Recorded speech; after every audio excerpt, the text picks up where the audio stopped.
Hello, hello, and welcome to another edition of Keeping It Orange and Blue Illini fans.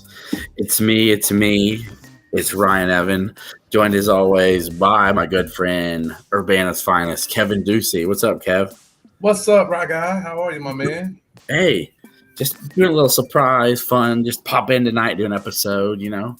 Well, I think the Illini sports world, potential commits, knew we were having a show today, so they wanted to give us some news to talk about. Yeah, definitely. So, a surprise fun commit on the football side because not really anybody saw it coming, and including me. So if I hadn't heard nothing on the football side, that was a nice job by the staff. And I got to tell you, it's not fun per se. And I know myself and some other people who cover the team really wish that they would be more transparent to a degree. But Brett Bielema's old school, and he doesn't like to let really anything slip through the cracks. So I just want anybody to know out there for football recruiting information, when you get that stuff from myself and maybe a Kedrick Prince, my good buddy for Ed Illini guys, or Luke Lowry, who's now jumping back in the game. We have to get it directly from recruits and parents and coaches. That's where we're getting that info. It is not coming from the staff. They do not talk about it. Bielema does not let them talk about it. So I got a friend on the staff, and I don't ask him shit. Yeah, and even if he did ask him, Aaron would probably give him some fun little laugh emojis, or maybe give him a fun hint of like something so far that it'd be tough for him to decipher, but he wouldn't just come out and be like, yep, this is it. They just don't do it. So yeah, and I don't violate that friendship by even asking, I'll ask him like how things are going, or what's his vibe, or some things like that. But that's just a line I'm not going to cross. I think that Bielema, I don't know, obviously didn't cover Wisconsin, didn't follow Wisconsin when he was there, or Arkansas when he was there. But I wonder, if his time in the NFL with Belichick would have aligned with that, because it is it was Lovey's way. I always had a problem with it with Lovey, is that I used to say this. I mean, my quote was, if you're gonna, you can't act like Belichick and not give the fans anything that they want and win like Beckman, right?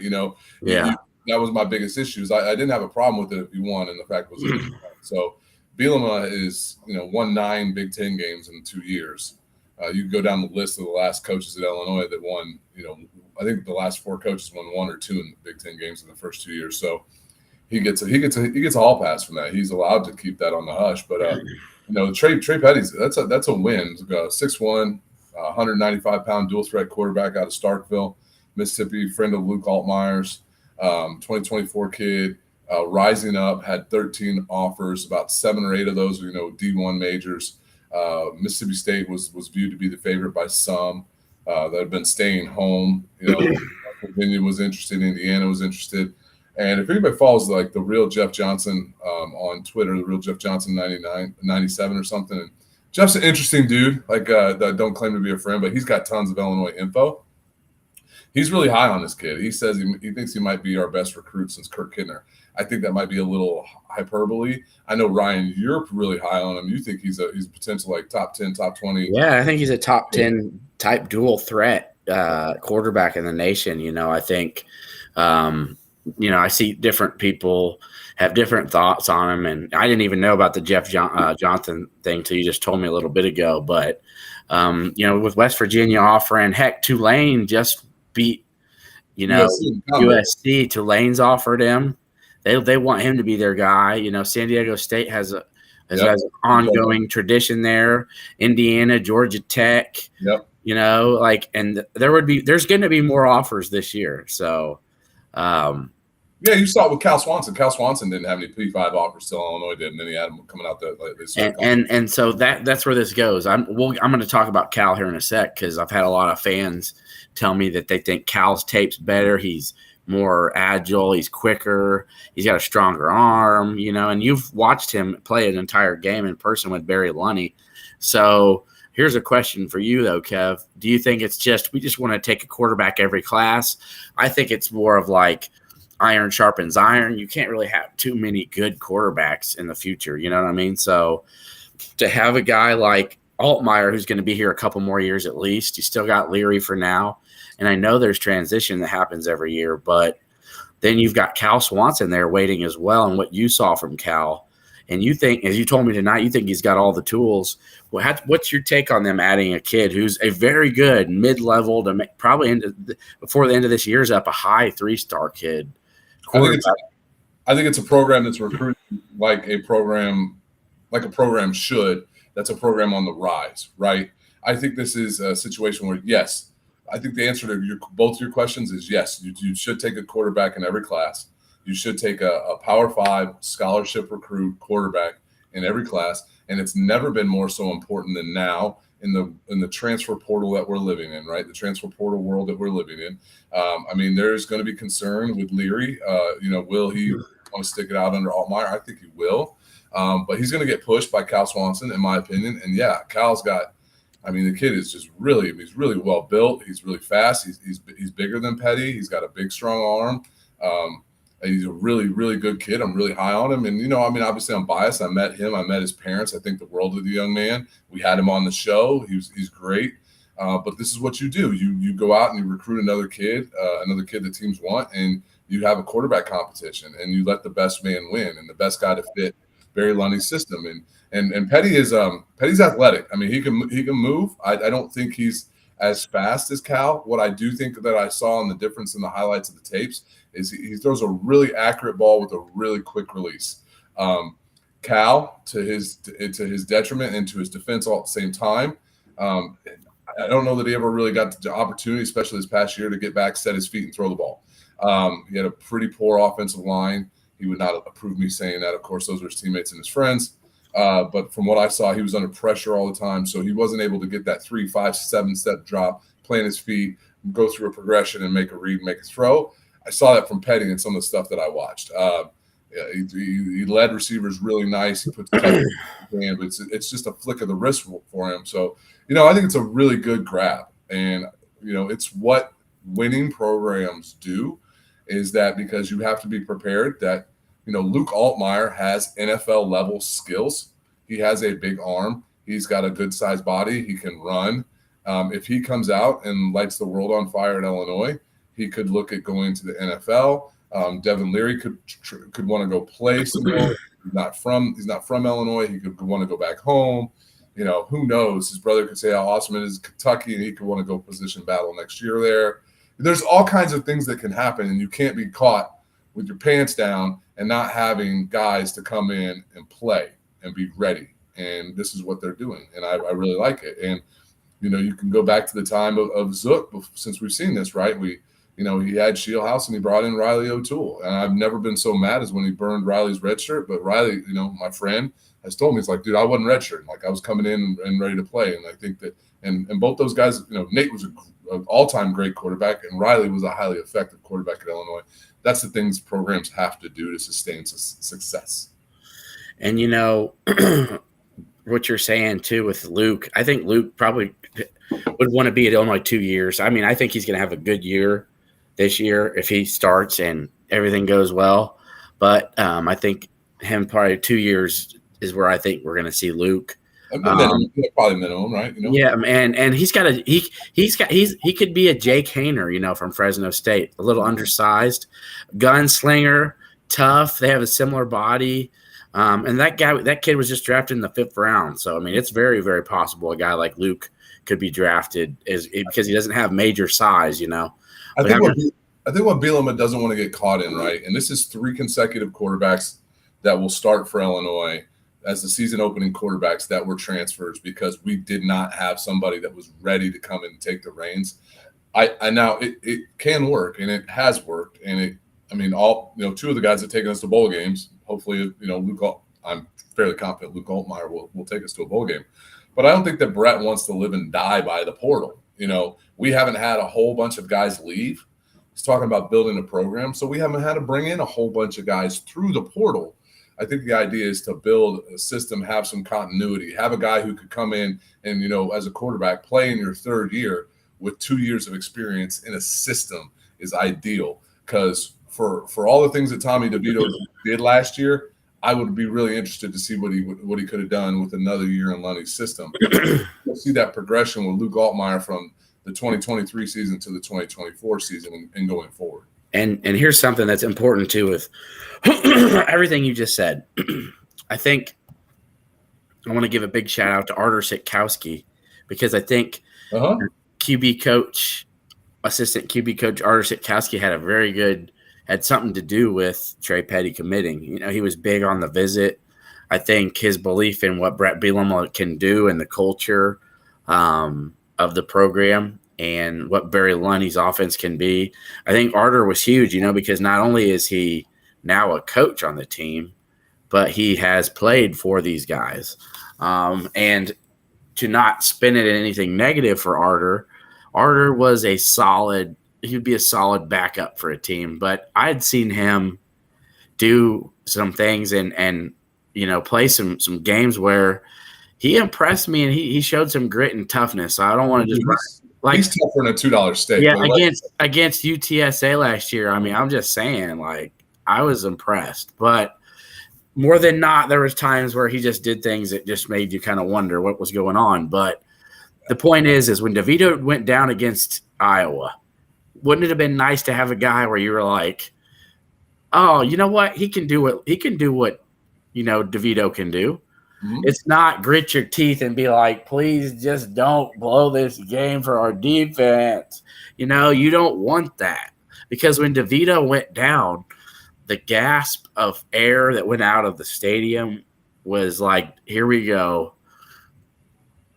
There's no way our defense can hold them off enough with Artur, you know, doing turning the ball over inside your 3-yard line stuff, throwing picks from the 1-yard line. It's just like the morale of the crowd was just, you could just feel it, man. You wanted a guy where you could help to go, I know this guy can get the job done. Like, well, there's a couple things here that I'll talk, and I've been getting in some Twitter arguments with some guys about this, like fun Illini arguments, like we're all on the same side here. Tommy going down in the Iowa game shined a light on some things for Lunny, and you noticed that, hey man, Tommy DeVito ran like a 4.6 240 at his pro day for Illinois.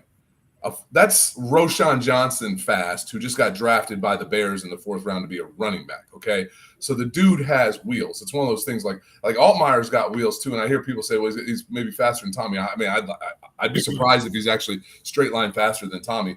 But the problem is you couldn't put Tommy in a situation because you didn't have – first of all, Art was not built to run Barry's system. He is a big traditional pocket passer, right? And he's a tough kid, like I said. It did some great things for us in the Penn State game to help us win the ball game, did some good things in the Iowa game to help us win the ball game. But you can't, as a coach, allow a guy like DeVito – you can't really showcase his skills if you don't have the faith that somebody can come in and still execute your offense. And so that's what we're doing now. You can go to that with Chase Brown as well last year. I mean, once McCray was hurt, and then if Chase goes down, it was really relying on Hayden and Love, and both those guys are a little bit smaller build. I mean, I think Reggie's thick, but he's not very big. So so that's where I think that we've addressed both those issues moving forward into 2023. Is that I think that we're confident that Leary can be a backup, and if he's not, you got a really experienced guy in Paddock, and then the running back room is as full as it's ever been with guys you can really plug in some real physical guys in there and some change of pace guys in Lawfrey. So this is what program building is about. Is that our backups will have a chance to start somewhere else, and they'll transfer people out, and that's what we've always seen is the Bamas and the Georgias and the Ohio States, and we're trying to get their scraps. We're going to get to the point where we don't want that anymore, and I think we're seeing that with a guy like AJ Henning, right? A guy we really wanted when we were recruiting him, but we're good at slot now. I don't necessarily think we need the kid, honestly. He hasn't really produced at Michigan. And so, I mean, this is the evolution of the program that fans are going to have to get used to, is that Bielema is going to act and run this program as if we are an 8-win team every year. And I'm really excited about it. And here's another example. I know Jaden Davis chose to go to Miami. He was from, mid-central South Florida. So he went back home. But, that really doesn't bother the team. Don't dampen anything because while that would have been really nice, we talked about it in the last episode, that was just going to be maybe a depth piece of a guy that like, hey, this is a solid veteran guy. But that's a kid 2 or 3 years ago that Illinois would have been desperately just salivating to have, that would have probably prioritized. Well, we just sold out for him. Especially in the NIL world, we just sold out for him. Same with the Calvin Hart Jr., wish him the best. But and another thing, so we'll transition to this. I think after this season, kids like Caleb Brown would come back to Illinois. They'd come to Illinois. They wouldn't go commit and play for Iowa where there's an offense that there is uncertainty of. Just because McNamara is there doesn't mean Brian Ferentz is just going to be, Tom Brady now. Brian Ferentz is still the problem there. And even though what's the best receiver in the Big Ten last year, a guy who got drafted in the NFL, was there 2 years ago and didn't do much in the pass game. I mean, he was their best receiver. He was the kick return specialist. Like, let's be real. He stuck it to us, right? Well, okay, I have a good friend. I'll give him a plug, Matt Moore. Great guy. But he told me this analogy, and I hadn't really heard it before, but him, it makes perfect sense. You can't make chicken salad out of chicken shit, So when you got Brian Ferentz as your OC, good luck making chicken salad because doubtful it's going to happen. But again, one more year with Illinois and success with it, I think me and you both see coming. I said 8 to 9, and we'll get to it, and I think you think 10. Another year of another 8+ win season, and kids like Caleb Brown are going to look around and be like, oh, wait, Illinois is legit good. It wasn't a flash in the pan. I don't really have to go back to a team where offense is the problem. They do both things there at that school. And, heck, I'm from that state, because it's like it would have been real fun to see him come to Champaign to see maybe how he would have reacted to that type of atmosphere and the love and the family vibe and you can just see and sense everybody in that program, everybody in the Smith Center, they know what's happening. But a kid like Caleb Brown didn't even give him a chance. He just went to Iowa and was like, here I come, I'm committing. Even though there's really no basis of that offense having any sort of positivity or growth or gain, there is no way you could say, we think there's going to be a possibility that offense is going to be good next year at Iowa. Nobody could say that. Listen, if you're a tight end or a running back there, like that makes sense. I don't get a receiver. I really don't. And Jeffrey the Greek on Twitter, I think he thinks I was taking a shot at him. I wasn't. I just didn't understand why the kid went to Iowa. So especially exactly. A kid that we recruited pretty hard. Whatever. Yeah, but that's why my point. One more year of this Illini science of football, and I think people like kids like Caleb Brown will think maybe I should go visit Illinois. Just because Iowa had been really good does not mean things are trending that way still. Well, and Sean jumped in, and what's up, Sean? Appreciate you listening, watching. Congrats to all the Illini that got drafted. That's another thing. Like, we got 4 guys drafted. We've got like 6 UDFAs or something like that. So we've got 10 guys from this past team who are going to fight for NFL rosters. And I think, me, I'm really high on Dark Angelo. I was especially high on Dark Angelo when I saw what he did at his pro day, because I saw the performance on the field. And then his pro day, he went out and ran a really solid 40 times, some of the 4.6s, I think, which is more than fast enough for an NFL linebacker. I think he'll make a roster. I think Calvin Avery will make a roster. I think Palczewski will make a roster. We start talking about putting 7, 8 guys in the NFL in one class, 4 get drafted, 1 in the top 5. And then you look at what's happening next year. Johnny Newton's been projected at 11 on some picks already. He's gonna show out at his pro day. And Keith Randolph's gonna get drafted. 100%. I think people don't understand is like what Keith's measurables will look like. We could have a Seth Coleman get drafted. We could have our guy Taz Nicholson get drafted. Mm-hmm. Isaiah Williams could get drafted. You're going to continue that putting Isaiah Adams is going to get drafted. I was about to say might get drafted really high. I was about to say there's a couple offensive linemen, even Pearl. Yeah. Julian Pearl. So there's enough there that like you're combining that success where you could go 4 guys drafted, 4 or 5 guys drafted, and now you become a program that is very desirable. Now, next we can talk about 2024 sometime, but that is going to be a class. Yeah, Kendall Smith might make a roster. That's another guy who showed out in his 40 time that surprised me because I thought he would be, no offense to Kendall, I thought he would be a little bit slower, but he ran a fast enough time that he showed enough skills on the field. You always worry will the speed translate to the NFL. And you know what? And the fact is that Washington picked him up because Jartavius and him are but close. Oh, absolutely. Don't be surprised if he makes the roster special teams on his special teams player, kind of like Justin Hardy has done and made himself a niche in the NFL with the Saints for 3 or 4 years and now with the Jets. So basically Justin Hardy, absolutely. Yeah, I just had to let the dog outside. No, sorry. I know, but I just wanted to make sure you kind of heard the last point. I think Kendall Smith could catch on as a special teams guy. Oh, 100%. Well, he gives it all. He's smart. He's always in the right place. How many interceptions did he have this year? You know what I mean? Yeah. Well, another thing about Kendall is he's got good ball skills because he was a receiver. Yeah. Well, and here's the thing about Kendall. He stuck it out, right? He talked about transferring, and then he came back. It just shows you the type of kid he is. Met his stepdad, I think, at the Northwestern game. He seems to be a great kid. He's going to be – but he bounced around. He was a wide receiver. He was a DB. He was a wide receiver. He was a DB. I really think he did it twice. And he did it through different coaching staffs, and he stuck it around. And, yeah, I think he's the kind of guy that will say, hey, listen, if I got to go play special teams to make this roster, if I got to go fly down and crack some skulls on a kickoff team, punt team, I'm going to go do it, maybe be a gunner. I don't know if he's necessarily fast enough to be a gunner, but, he's the kind of kid I do think he probably ends up – if Washington is the right spot, because those places are always weird, I do think he'll make a team. So that's huge, man. Milo Eifler, Quan Martin, they're all on the same team. Kendall Smith, yeah. It's fun though when they all get to. And you know what? Here's another one we got to talk about. Tony Adams is on the Jets. And he was making plays for him at the end of last year. Yeah, he's starting and playing. Yeah, absolutely. Yeah, so that's fun.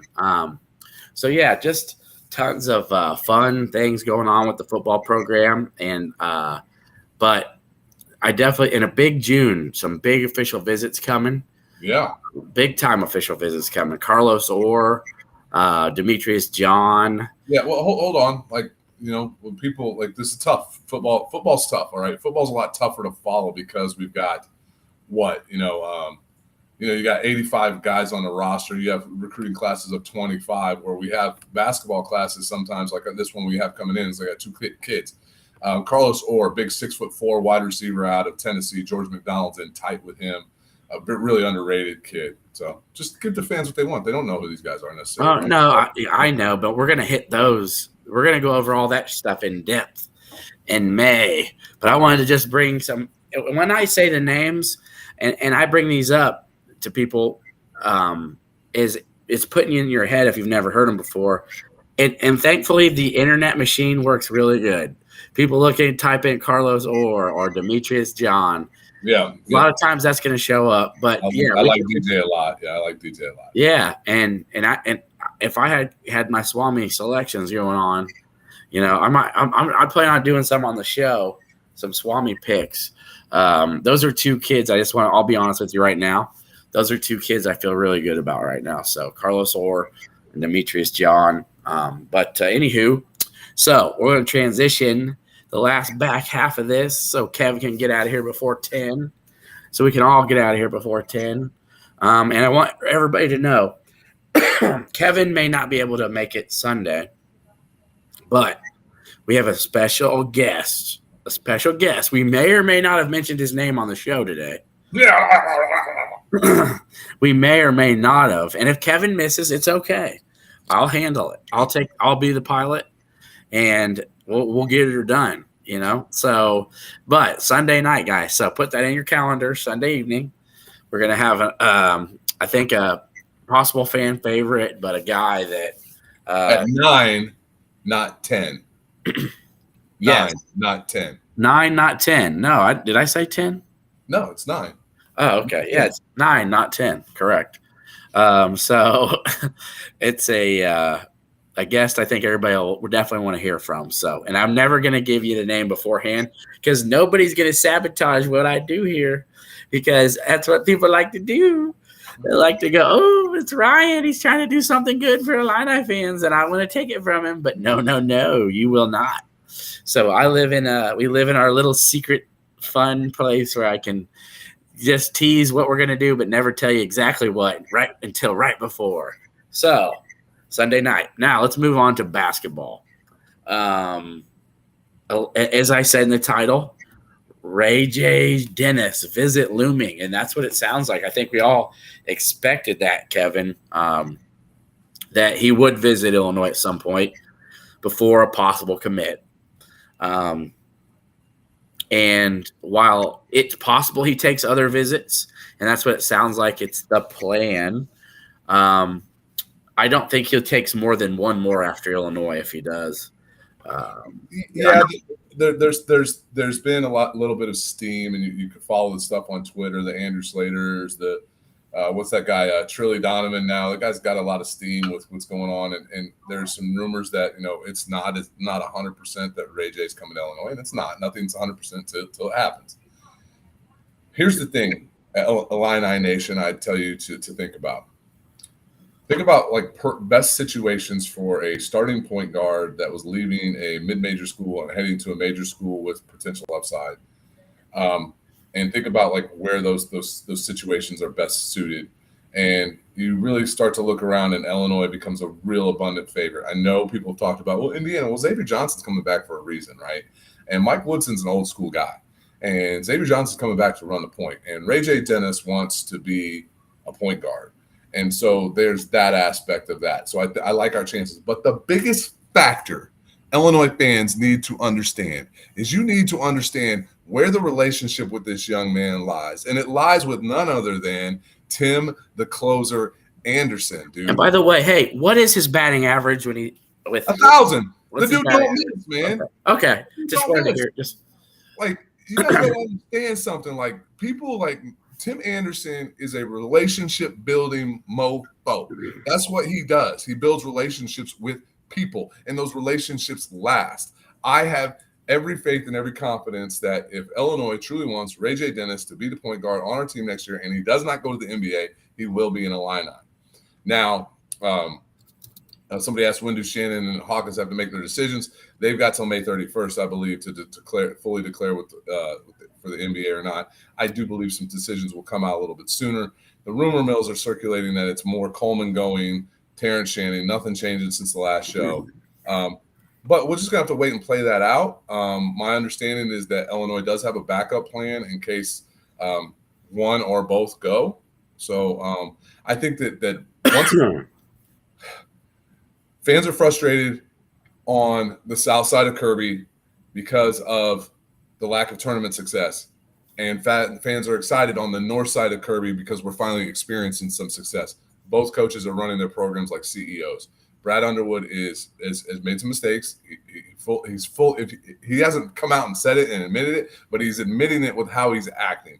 We relied on freshmen last year. We're not going to rely on freshmen coming in this year, even though we got a couple really talented guys in there. So I have every faith and confidence that staff will do what it takes.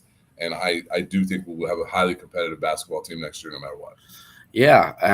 And RayJ was the most, I think, efficient player. Yeah, Evan Maya had him number one. Yeah, and Evan Maya had him at number one, most efficient player in college basketball last year, or at least definitely who's left in the portal. It was considered Hunter Dickinson until he chose Michigan and chose Kansas today. And what I have to say on this, and I might even tweet it and tweet at him so I can have some fun, and hopefully Aunt Wright's not too upset about that, but which is he just didn't want to play Illinois again, and that's okay. Can you blame him? I'm not a Hunter hater, so I'm not in that camp. I don't. No, but can you blame him? Couldn't get it done in Ann Arbor. Couldn't get it done in Champaign. Couldn't get it done against Kofi. Couldn't get it done without Kofi. Couldn't get it done with fans, without fans. Remember COVID season? Couldn't get it done with a 7-point lead in overtime with a minute left. Just couldn't get it done. Even when we went for a triple-double, couldn't get it done. I'd want to leave too. I wouldn't want to play Illinois. I mean, because it's just too much, and I understand. And sometimes when you got somebody's number, kind of like how Penn State had ours, you're happy to see Micah Shrewsbury go, and watch my transition because this is going to be. Yeah, I was going to say there's something to add there. Watch my transition. Here we go. Because you already know how I feel about RayJ. I've never said 100% lock, but I've felt 99 for a long time. But anywho, his visit's coming soon. So Micah Shrewsbury is at Notre Dame now, and I want to hit your perspective on this. So a big hot topic now, not just on the paywalls and the Twitters and wherever you want to go. Illinois Loyalty probably has it too, because Dan's probably honed in. Dan's got it locked and loaded there. Is it a big deal that Cole Serta chose to go to Notre Dame? How big of a deal is it losing a top 150 kid who, to me, while I think it's not ideal, because I know at the end here, Brett Underwood and the staff showed, a lot more want. But if they really pushed for him and gave it all out like 2 or 3 months ago, I firmly believe he'd have came to Illinois. And I know Shrewsbury being at Penn State was a big deal to a degree, and now he's a lot closer, and I understand that. But, the fact that Shrews was all in on him from the get. He also offered a long time ago. He was first. Illinois never really made that a priority, in my opinion. And so had they done that, it could have been more. But while to me it doesn't bother me as much, is because Brad didn't care about it as much. If Brad really wanted him and made it a concerted effort to say Cole Serta is a priority and this is a kid that we need for our shooting, then I would be maybe a lot more upset. But Shrewsbury offered a kid, reminds of Andrew Funk, maybe Andrew Funk in a few years. We won't be playing him. So to me, it's whatever. Go ahead. I can't stand Andrew Funk. I hate that shit. Yeah, sorry, I brought up sleepy time. I want to sock him in his mouth. But hey, kudos to him. He played well and beat us. Yeah, it's one of those situations where, all right, Cole's a Bloomington kid, and he had a good summer last year, and then had a good junior year. And I think the staff was really waiting to see what he started to do on the AAU circuit, which has started to play recently. Now the ball's, and he's done really well. He's played well in the past couple of weekends. And so the staff started to push harder. And then when Shrewsbury's first to offer him, I don't think Cole wanted to go too far from home. And then Shrewsbury shortens the trip by 8-9 hours, right? Yeah. And so it's a whole lot closer to home being in Notre Dame. And Illinois' push was too little too late. And you know what? That's okay. I do feel it's a little bit of a loss. I think the staff wanted him. The kid can really shoot it. He's got some good size, got some good length. I wonder about his overall athleticism. He really fits kind of like that mold of the Iowa guys that we've seen. I'm glad he's not at Iowa. I'm glad we don't have to play him. But listen, I trust what this staff is doing, right? A lot of the staff was, and we'll see what happens. But the Fierce kids going to Michigan State, the staff pulled off that one. Like Illinois, we didn't lose that. James Brown, who's going to North Carolina, has been passed. Here's his stock right now. He's been passed. Merez passed him, dude. He's transferring out of St. Rita because he's not the 5 anymore. It's Merez. Merez does everything better than James. And Merez, I guess, is getting bigger. He's up about 6'10" now. Yeah, he's gonna be the 5 when he comes to Illinois. Absolutely. And there's a top 5 kid who decommitted from Duke. He's a 23 kid. I forgot his name, Migbako or something like that. I watched his highlights. He's a top 5 kid in this class. I don't think he's better than Merez. I'll just tell you that right now. So I think there's some. I know I seem like I apologize for the staff all the time. They missed. I mean, they didn't come in on Serta quick enough, and the guy who was recruiting him the hardest moved 8 hours closer. And Notre Dame's a good school and basketball program, but you know what? It's not like for this kid's entire life. If you measure, he's 17 years old. In his time of being able to watch basketball, let's say it's 6, 7, 8 years old. In that time frame, for the most part, Notre Dame's probably been better than Illinois as a whole. So, shit happens, man. That whole Bloomington situation, normal, it's fresh. It's weird because like 2 kids every decade are good there. Like we lost Bates Diop, and now Serta may end up being a really good player, but it just feels like who's the kid we dodged the bullet on that went to Oregon? Francis. I forgot Francis Okoro. Frank Okoro, yeah. So there's 3 kids. He was a high major kid. Maybe he didn't end up playing great, but the staff Illinois State was garbage. But the staff really wanted him though. That's what I'm saying. I can say it now. He's a grown man. He's out of college. You can say it now. he sucked. I think it was Brad's first year, man. They really went after him. They wanted him bad. But for some reason, those Bloomington normal kids don't come here. And I'm not sure what it is. Maybe it's because it's not that close and they're really like, maybe it's not Illinois country. Maybe they don't care. But I'm sorry, he did go to St. Louis and averaged 10 and 8 as a junior and 6 and 8 as a senior. So yeah, I mean that's 10 and 8 more than we would. But anyway, right? Yeah, but so you know what? You got some size. Maybe he'd average 9 and 6 more than you. Yeah, you probably grab a couple buckets. I can get a board. Yeah, dude, Kev would be total booty ball. No, I know it. He'd be booty balling those. You mean my cheeks? Like I can't play. That would be accurate. Yeah. So anywho, Cole Serta in Notre Dame, and you know what? Everybody's got their opinion on it. To me, it stings a little, but not as big as I think some people are making it. You don't know what's going to happen, right? You just on a kid who went to Duke last year, Jaden Shutt, and they didn't play. Right? Because he's and why didn't he? Super not athletic enough defensively to guard people. Right. And 12 months ago, 18 months ago, Ty Pence and was it Jalen Quinn were the local kids that we had to have. And I hope Ty Pence does everything. Like my family moved to St. Joe when I got out of the Army. Like my little brother went to St. Joe. I love St. Joe. I'm all for it. I hope Ty has a wonderful career in college, but there's a reason he went to Illinois State. I mean, people are like, "Oh, he's going to go to Michigan State." Well, it didn't happen for a reason. Like he's gonna kill it at Illinois State. I know he will. He is. It kind of reminds me of that kid from Leroy. And here's something that could be fun too. Like we love us Marcus DeMosk, dude. He kicked his butt at Southern, and now look at it. He was a coveted grad transfer here. There's no reason to say that Pence couldn't be a dude in a couple of years with the transfer portal. That Illinois may come looking. I think if we want to get these kids from Bloomington, maybe we need what's that place called? Illini's or whatever.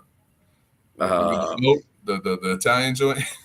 I'm trying to think what the heck it is. There's a place called Pub something. I went there. Pub 1, Pub 1, Pub 2. Yeah. They used to have a really good softball team back in the day. Yeah. So when I go to Bloomington, the places I would always end up at is Pub 2. Avanti's is the name I was thinking of. Okay. We need Avanti's and Champaign. Maybe we can get these kids from Bloomington to come over. Yeah, that's what we need. We got to have it. So interesting, their new coach, he was part of a staff at Illinois at one point, wasn't he? Who's coaching there now? Man, he was on Gross's staff, I believe. Dustin Ford? No. That's how we got Quincy Guerriere. Yeah, what's the story behind that? Because people send me these memes and like crack jokes. And what's the Dustin Ford to Guerriere backstory? He was the Canadian recruiter for Gross, and he had us in with a lot of Canadian kids, including like Jamal Murray, but it could never close the door on anything.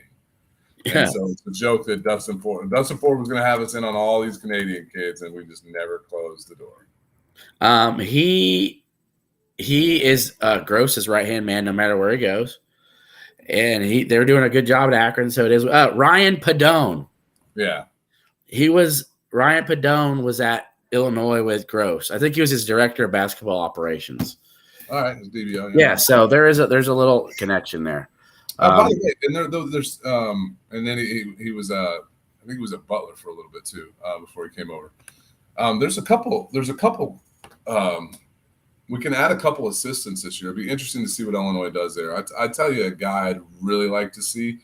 I wouldn't like to see it from a fan's perspective because I love hearing this guy's take and we lose out on it. But I'd like to see if Mike LaTulip maybe gets a look. Huh. I don't really listen. I'll just say.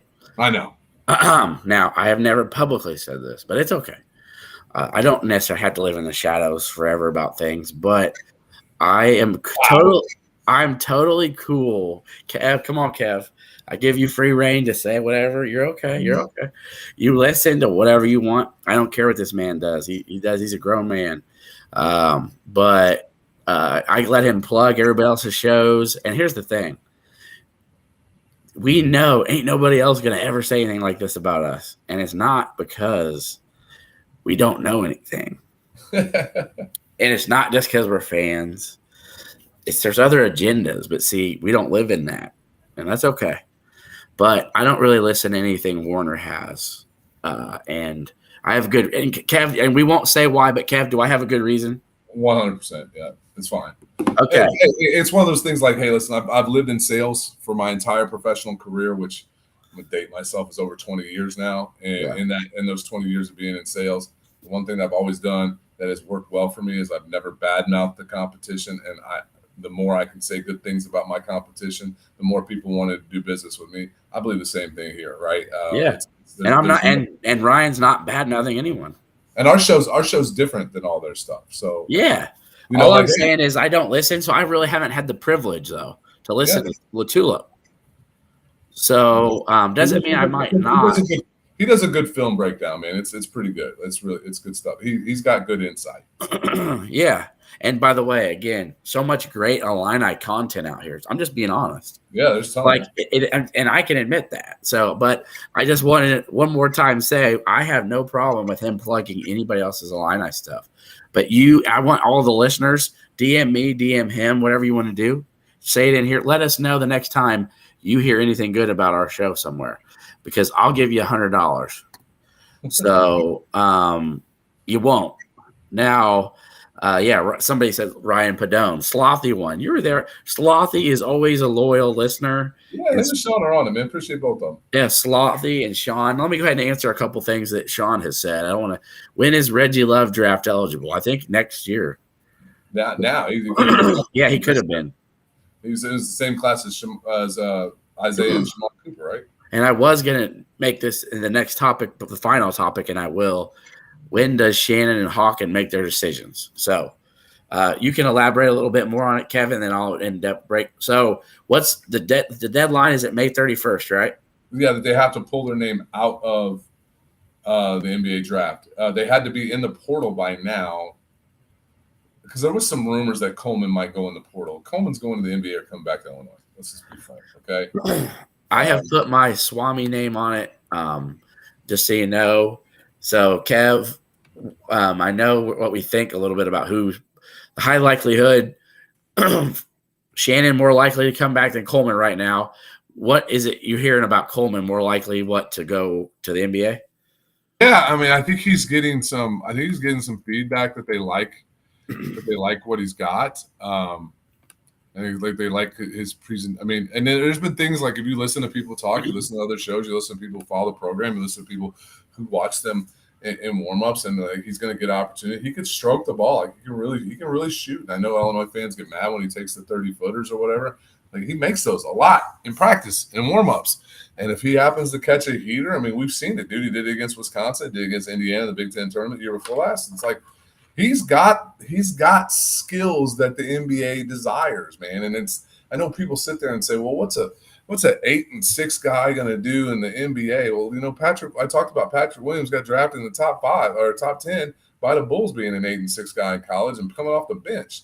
So there's just a different, I mean, it's just, there's a reason why Coleman Hawkins gets a look at the NBA and a guy like Kofi is in Japan, and Kofi's been a much better, more productive college player than Coleman Hawkins.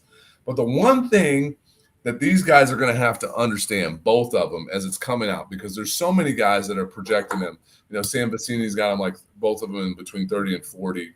There's also a new two-way deal that's coming out that's going to protect guys a little bit later in the draft that maybe Coleman wants to jump on. It sounds like $500,000 they could possibly make, which is good. Yeah, correct. Which I think for Terrence might be a little short of his NIL deal at Illinois, which is mind-boggling. But the thing that you got to consider is the influx of of foreign guys that the NBA has not been able to fully scout up until this point. And like there were so many guys in last year's NBA draft that were being scouted or mocked. Like go look at the mock draft and go count the number of foreign kids and then go count the number of foreign kids that were drafted last year. I think there's like 7 or 8 foreign kids that are mocked in the first 2 rounds. And I think if you look at last year, there was like 18 foreign kids that were taken. The second round is full of European projects where guys are throwing a hope and a prayer, trying to find the next. I won't say Luka Doncic because Luka was the top 5 pick, and Nikola Jokic. Like they're trying to find those guys that are out there, that the Josh Giddey's, that I forgot the Alexander Poljinski or whatever the place for Thunder. There's so many guys in the foreign game that all of a sudden start to filter into these drafts late. The branded Pajimskis. Anyway. Yeah. Anyway, looks like he's I'll come watch him when he plays against Oklahoma City Blue. He's officially taking his name out of the portal, okay, he's officially signed with a professional agent. Yep, like I said, I'll go watch him when he plays against Oklahoma City Blue next year. And you know what I told his dad? I got nothing but love, man, and I'm happy for him. So I think he needs more development. It's my thought. Yeah, but I mean, I'm happy for him, dude. If he gets drafted, let's say he goes late first, because it could happen. Money.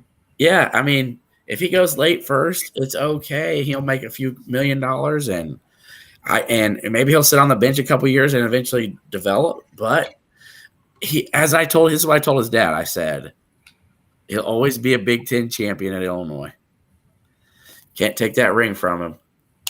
He'll come back when they talk about that 2021 Big Ten champion team.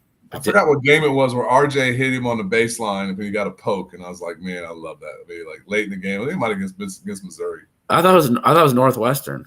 Maybe it was Northwestern. That's right. He hit that deep 3. Yeah, he was a big reason they came back and won that. But I thought Slothy said he thought his statement said he retained eligibility. I thought it said check mark agent, like official, like boom. I thought, and it had an agency, a management company on it. But maybe I'm wrong. I'll go back and look at it. So who knows nowadays? Yeah, but anyway, so Kev's here in Hawkins. You know what? And I think too, with the $500,000 pretty much guarantee now, there's the third way they can do this 2-way contract deal. That's a good reason for Coleman to stick in if he feels like, he can get a 2-way deal and be drafted somewhere in the second round. I get it, especially if you don't have $500,000 coming to you at Illinois next year. Right. Terrence Shannon has that by a lot more. So listen, if Coleman, like, fans love to shit on Coleman for some reason, man.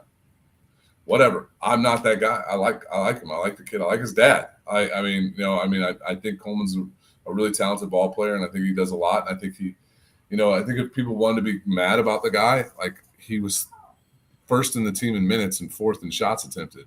Like, if you want to be mad at the guy, it'd be if he led the team in field goal attempts, but he was trying to facilitate, try to do things. So, yeah. Thanks, Slothy. Appreciate you, bro. Looks like Pajimski is keeping his eligibility. All right. Well, Slothy, dude, I need to keep Slothy with me all day long, man. You can just be my fact checker through life. I appreciate it. We'll get him on the show. We'll get him on the show, but then he'd have to reveal his identity. Maybe we can black out his face and muffle his voice like one of those Dateline. Yeah, yeah. Slothy seems to be a good guy too. He wouldn't come on here and act a fool. Now I want to say this because I want to. Ludacris from Urbana, he acted fool. Yeah. So Hunter Dickinson went to Kansas. Okay, and there's a big group of people who feel that maybe they were led astray, like Illinois really had a chance. I know Kev was one of them. And while I got to say this, I always said a slim chance, and I want to say this. So don't shit on anybody like a Brad Sturdy who has said there was talks going on and Illinois tried to round up some money from donors, boosters. I believe all that stuff, but I don't believe Kev again. I don't believe that he went on any place in any chat on any site and said, I feel confident Illinois is going to land him. I don't believe that. I do believe that he said there was talks going on amongst, I know, Terrence Shannon and Hawkins. Terrence Shannon, I believe what I was told, Coleman Hawkins even it's reached out to Hunter for Illinois. But it was always going to be about money, and it always had to revolve around Terrence Shannon coming back. So now let's put our thinking caps on for a second. Terrence Shannon is not announced he's back yet, obviously. He probably will not till closer to the end of this month. The chances of Hunter Dickinson waiting until Terrence to announce him coming back was always going to be slim. So to me, I always thought of it in this case, let's narrow it down. So if Illinois' chances to get Hunter really do ride on Terrence Shannon, Shannon's not announcing till the end of the month. So that means this kid has to wait even longer. That wasn't going to happen. It was slim. But guys like Brad were never leading anybody on. I want people to know that because there's a bunch of people messaging me and telling me that and blah, blah, blah, and ripping people like, oh, we were led to believe Hunter was really a possibility. I think you're spot on. It's one of those things that if parents had said right away, I'm coming back, that it would have been a possibility. But a real actual possibility, like more than 10%. You know what I mean? Like, but with the Shannon situation, it was always slim. And now you look at it where he's going and what he's doing. Maybe not. I mean, he there was a thought that he was going to go back home, back to the East Coast, Maryland, Nova, Georgetown were all rumored. Maryland with the Julian Reese thing, dude. I don't think they wanted to piss him off. So maybe, but I think when you look at it, like when Kansas got involved, what Bill, dude, he is perfect for Bill Self-Silo. He is him and KJ Adams. It's a really good fit. So. It happens, dude. It was a slim chance to get Hunter Dickinson. This team will be just fine next year. Get Shannon back, get RJ Dennis back, RayJ Dennis potentially. I'm tempted to add you to a couple group chats I'm in that swore who they only pick and choose when they listen to the show. They were like swore that Kevin's he was all bought in that Illinois was going to get Hunter Dickinson. I thought there was a chance. I mean, I literally thought, depending on the way the Terrence timeline dictated everything. I did. I thought there was an opportunity, and it didn't happen. And if you'd held a gun in my head, I'd have been like 10 to 15%, man. Like I defend my boy, man. They always give Deuce shit because he's an orange and blue homer, is what they say. They say, it's like I'm like, listen. He is a loyalist. He's a love of orange and blue, but Kev can keep it real too. He's not just always looking through orange and blue fucking glasses. We didn't have this show when John Gross was coaching or when Lovie Smith was coaching. Like, it might have been a different story. So the first podcast we ever did were during the Lovie era. Yeah. And there were no orange and blue glasses from this guy. Okay. So let's keep it real. Yeah, right? And I was the guy who, like, when we hired Lovie, was like running around with my chicken with my head cut off with excitement. So yeah, I will vouch for that because after our few podcasts we did in the past, I was usually depressed at the end of them. So because Kev was just so, bitter, and like I remember a couple of times I was at a game. He lives in Oklahoma, and I was like watching, and I'm like, look, they have talent on this team. It was the year they won 6 games. Kevin was not sold on him. He was not happy. He was like, this is luck, blah, blah, blah. And I was just like, we're going bowling, man. Can you just be happy? He's like, yeah, I guess I'll be excited for a 6-6 team who gets blown out at home by Northwestern on senior day because they're excited that they got to a bowl game. And I was just like, I just want something happy for a little bit because we got to a bowl.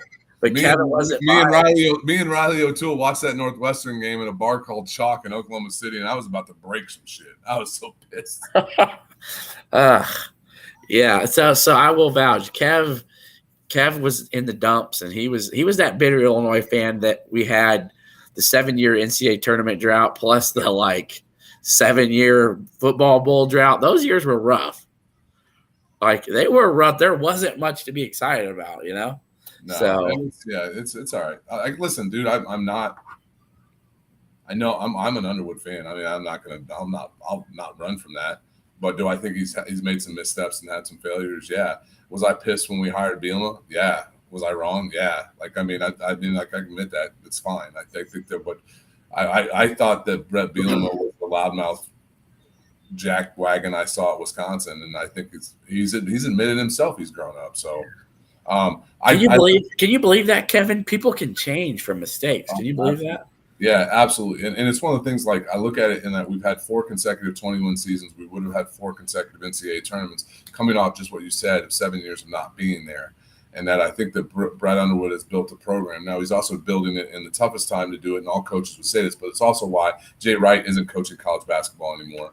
Roy Williams isn't coaching college basketball anymore. Jim Boeheim's not coaching college basketball anymore. Mike Krzyzewski's not. I can go on and on and on. And people want to talk about, oh, well, those guys are old and retired. Bullshit. Those guys left because of NIL and portal crap. Like, they got sick of that, dude, because it's hard. It's a total different game. Yeah. So Brad Underwood's having to manage it in the toughest time to do it. And we are a relevant program again, and that's what I was asking for. Now, I know I still want us to get back to like the 97 to 06 run.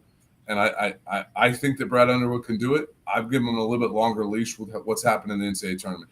I'm not going to cast stones and throw the baby out with the bathwater because of one freaking game. That's all people are mad about. One game. One game. That's it. And I'm not a homer because I can look and say, you know what? Over his tenure, he's done a pretty damn good job. He lost one game he shouldn't have at Illinois that mattered. One. Yeah, one. That Loyola game. Game.